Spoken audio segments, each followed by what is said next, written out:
राज्यातील शिक्षण व्यवस्थेबाबत एक मोठा आणि महत्त्वाचा निर्णय समोर आलाय. नमस्कार, मी मनीषा, तुम्ही पाहत आहात एम न्यूज. आता महाराष्ट्रातील सर्व प्रकारच्या शाळांमध्ये मराठी भाषा शिकवणं अनिवार्य करण्यात आलंय. राज्य सरकारनं जारी केलेल्या नव्या शासन निर्णयानुसार इयत्ता 1ली ते 10वी पर्यंत मराठी विषयाचं अध्यापन आणि अध्ययन सक्तीचं असणार आहे. हा नियम फक्त सरकारी शाळांपुरता मर्यादित नसून खासगी, इंग्रजी माध्यम, सीबीएसई, आयसीएसई अशा सर्व बोर्डांच्या शाळांनाही लागू असेल.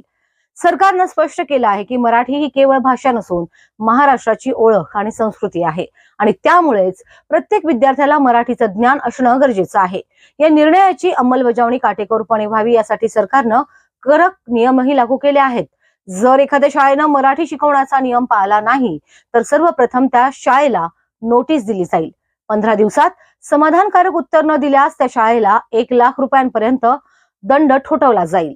आणि एवढ्यावरच थांबणार नाही, वारंवार नियम मोडणाऱ्या शाळांची मान्यता देखील रद्द केली जाऊ शकते असा इशाराही देण्यात आला आहे. शिक्षण विभागानं यासाठी विशेष पथके तयार केली असून शाळांची तपासणी केली जाणार आहे. तसेच प्रत्येक शाळेत मराठी शिक्षकांची नियुक्ती बंधनकारक करण्यात आली आहे. महत्वाचं म्हणजे हा निर्णय नवीन नाही.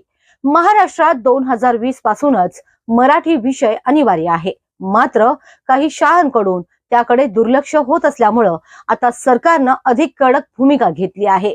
या निर्णयामुळं एकीकडे मराठी भाषेला बळ मिळणार आहे तर दुसरीकडे विद्यार्थ्यांमध्ये राज्याची भाषा आणि सांस्कृतिक बदलाची जाणीव दृढ होणार आहे. पण या निर्णयावर काही ठिकाणी चर्चा आणि मतभेदही दिसत आहेत.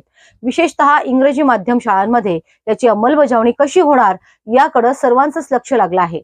एकूणच काय तर महाराष्ट्र आता शिक्षणासोबतच मराठी भाषेचं ज्ञान अनिवार्य झालं आहे आणि नियम न पाळणाऱ्यांवर सरकारची कारवाई तितकीच कडक असणार आहे.